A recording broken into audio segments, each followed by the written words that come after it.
Hello everybody, welcome to week 10. Hope everybody's doing well. As you can probably tell from my voice, I've got a little bit of a cold, so if I come across as a bit crazy, it's probably because I'm taking all this cold medicine.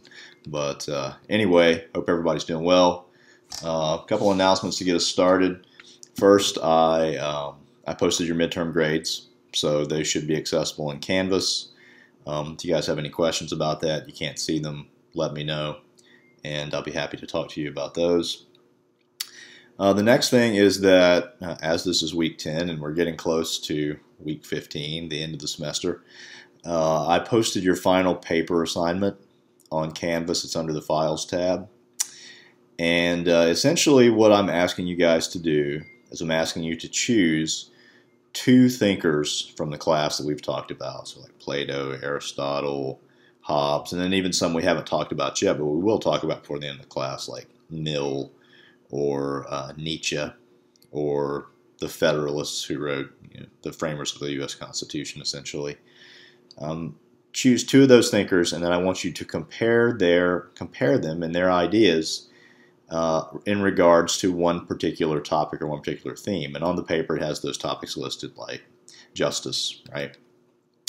So, we can compare the ideas of the idea of justice that Plato had, through Socrates, versus Machiavelli, let's say, his notions of justice or something like that, right?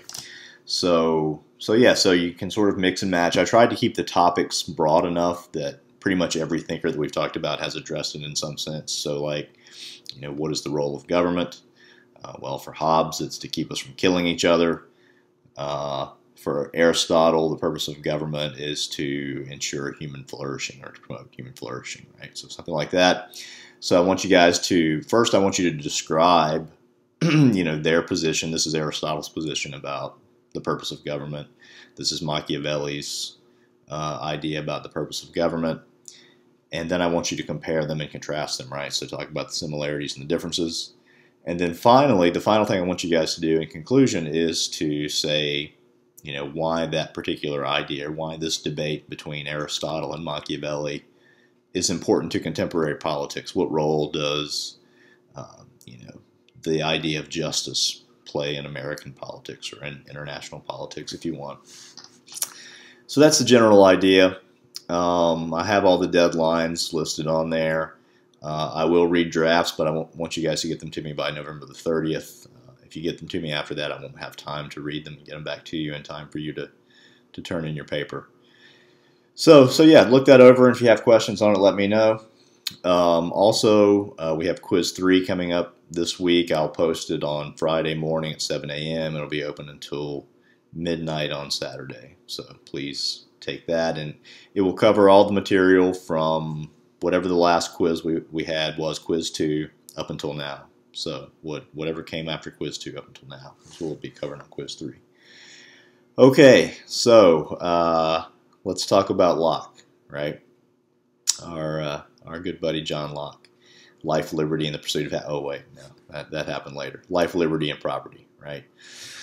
So for this week, I asked you guys to compare and contrast. So this was kind of like a preview, right, of your paper, your final papers. Compare and contrast Locke and Hobbes on this notion of the state of nature, because it turns out that both Locke and Hobbes, they sort of start their discussion of why we have a government and a state and how we arrived where we are based on coming out of this state of nature.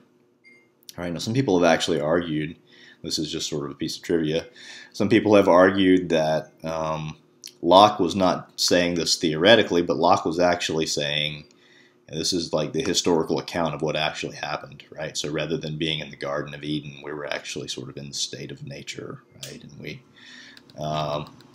we came from that, and this is how we ended up in civil society and state governments and things like that. Anyway, okay, so we're both, Hobbes and Locke both in the state of nature, right? And of course, we remember the state of nature for Hobbes was one where everybody had moral rights to everything, right? So, Hobbes also had this notion of natural law, right? And he said the state of nature is a place where all are entitled to all, right? So everybody has a right to everything, right? And that's what Hobbes thought led us into this state of war, because, you know, if you're entitled to, you know, let's say that I'm sitting in my house, right? I even say my house, so I'm already saying that I am the one who has unique rights to it.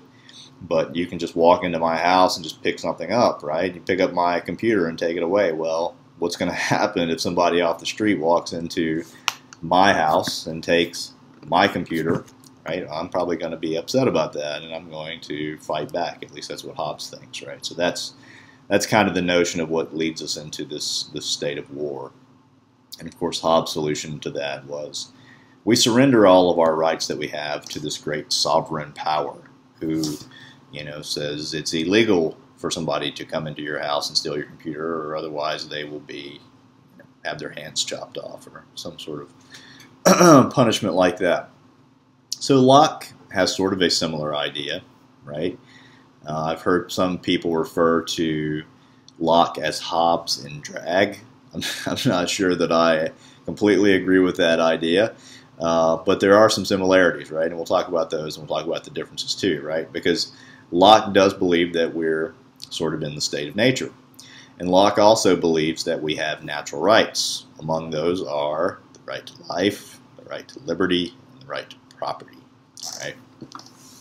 So an important thing to remember, and this is something that the guy in our podcast mentioned, is that primarily when Locke is talking about property, he's actually talking about our bodies, right? Our own bodies. That is our primary property. So when we have a right to life or right to property, we have the right to actually protect our bodies and our life. That is our physical property that we're entitled to, right? And based on those particular rights, Locke thought that we could actually go out and legitimately obtain other types of property, right? So, for instance, if I go out into a field or something like that, and I find these, let's just say I find these tomato seeds somewhere, and this is the term that he uses, by mixing my labor, by working, using my property, which is my hands and my body, if I use my property and mix that with the earth, right? So I'm dropping the tomato and planting the tomato seeds, right? The tomatoes come up. When those tomatoes come up, they are actually my property, right? Because I have mixed my labor with the earth, and I've acquired this kind of property, right? So not only do I have the property of my own body, now because I've mixed my labor with certain material goods, I have property rights to those particular things. And Locke argues that that is how sort of economies get started, right? It's because people mix their labor with certain property, and eventually they decide to start trading, right? But he says this creates a problem. Well, so let me say people start trading, and eventually what happens is people create money, right, as a medium, because that's a property that endures over time, whereas tomatoes go bad, right, unless we can them or something like that. So that's how money appears, right? But the problem is, and the thing that Locke is concerned about is not, you know, how do we protect ourselves from killing one another. Locke is actually concerned about how do we protect our property, right? So, I mean, yeah, in a way, he is talking about ourselves, but he's also talking about this other material, you know, these material goods that we've actually created, right, in combination with nature. So how do we protect those? So Locke says, well, this is naturally going to lead to sort of the extension of first he calls it a type of civil government, right, civil society, where people come together. And he says that the people, and this is really important, right, this is what the guy was getting at so much in the second podcast, is that the people actually consent to giving authority to this civil government, and he calls it an executive power. And so in American government, the executive power is the president, but essentially the executive power is the one who enforces the laws, right? So you have this executive power within this civil government that enforces these laws, right? But as the guy was saying in the video, consent is the key thing, and that's where we actually get the distinction from Locke and Hobbes, right? Because it is true that Hobbes says that the people come together and they surrender their arms, and the Leviathan, the sovereign, takes over. But in fact, in Locke's society, it's the people that retain the sovereignty, right? So it's not this other body that's created that has the sovereignty, but for Locke, sovereignty remains with the people. It's popular sovereignty, right? And it's based on this doctrine of consent that he has. And one of the key distinctions between Locke and Hobbes is that Locke believes, unlike Hobbes, that the government can't just do, once you've given your power to the sovereign, they can't do whatever they want, right? So for Hobbes, when you surrender your power to the sovereign, essentially the sovereign can do whatever the hell they want, right? And you can't do anything about it. The sovereign, as we saw with Thrasymachus, right, in the Republic, the sovereign can do no wrong. But with Locke, it's very different, right, because it's based on popular sovereignty and consent. So Locke says that the people can and should revolt if the people who, the civil government and the executive authority who have been given the power to sort of get out of this state of nature, if they start abusing the power, abusing the power that's been given to them, the people have the right and even more so the duty to overthrow that government. So under Locke's view of civil government, people have the right to revolution, which they did not have with Hobbes. Let's see, what else? Something else too is that in addition to sort of under Hobbes, you've got the Leviathan, right? You've got sort of this authoritarian body, often seen as a type of monarchy. But under Locke's views, later on, Locke actually starts talking about separation of powers, right? So this is where he starts talking about the need for the executive power, but you also need a legislative body, and you need a judicial body as well. So this notion of the stuff that we actually see in our own Constitution, a lot of that stuff goes directly back to Locke, right? So it's interesting, right? So we've had sort of this evolution, from Aristotle, right, where he's talking about what the ideal forms of government are, and the purpose of government is to promote human flourishing, and then you have Machiavelli come along and say, well, that's BS. The real true aim of politics and government is to consolidate power and for the powerful to be able to, legitimately gain more power, right? And then you have Hobbes comes along who tries to sort of legitimize a lot of the things that Machiavelli was saying. Well, yeah, he's like, yeah, Machiavelli's right. We are in a constant state of war, and here's the reason why, and here's why.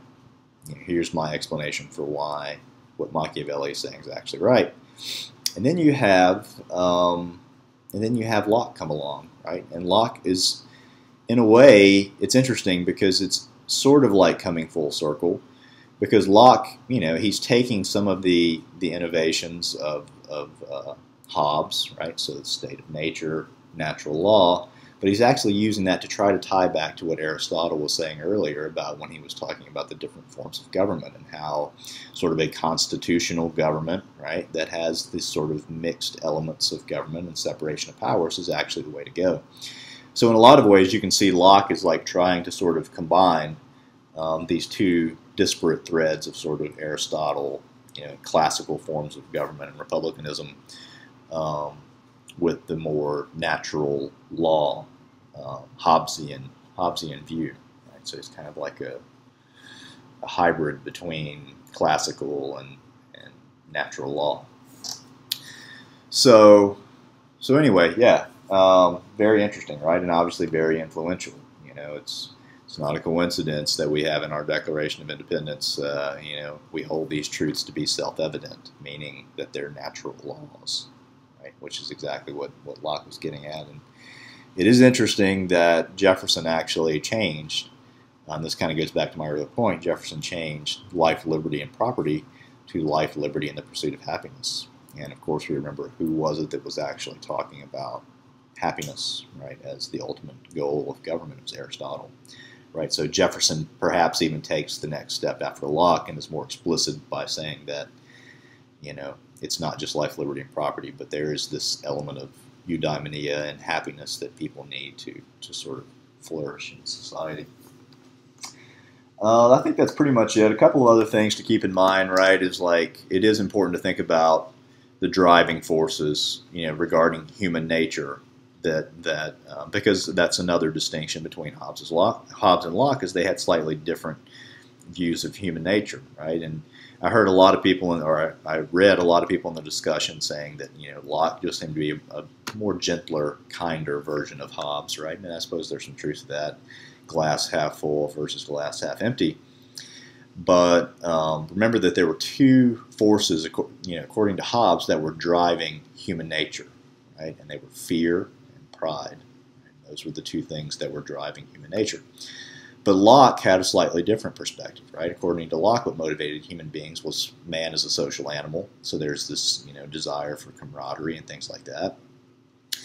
And also ambition, right? So legitimate ambition, because man has this desire to sort of, create more property and acquire more property by going out and mixing their labor with the external world. So different motivations, right? And slightly less apocalyptic. So anyway, that's it for this week. This week we're reading Rousseau, right? So we'll figure out his famous saying that man is born free, but everywhere he's in chains, right? Which kind of goes along with what we've been talking about the past 2 weeks, right? We're born with all these natural rights, but yet everywhere we turn, we seem to be constrained. And we'll find out what Rousseau's punishment is for breaking the social contract. Right? It's not very good, death. Right? If you break the social contract, you should be killed, according to Rousseau.